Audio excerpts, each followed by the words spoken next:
Mantan Menko Polhukam Mahfud MD mendesak polisi untuk segera menangkap dan menindak tegas dalam pembubaran diskusi di Hotel Kawasan Kemang, Jakarta Selatan.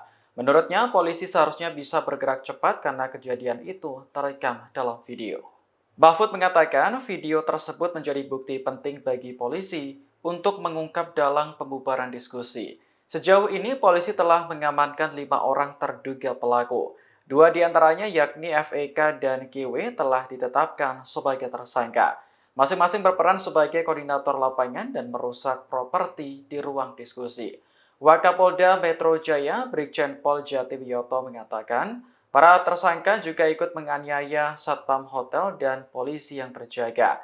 Sementara 3 terduga pelaku lain yakni JJ, LW, dan MDM masih dalam pemeriksaan.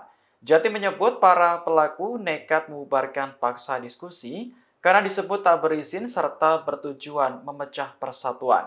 Adapun diskusi tersebut dihadiri sejumlah tokoh seperti pakar hukum tata negara Refli Harun hingga ex-danjen Kopassus Maijen Punawirawan Sudarko. Download Tribun X sekarang, menghadirkan lokal menjadi Indonesia.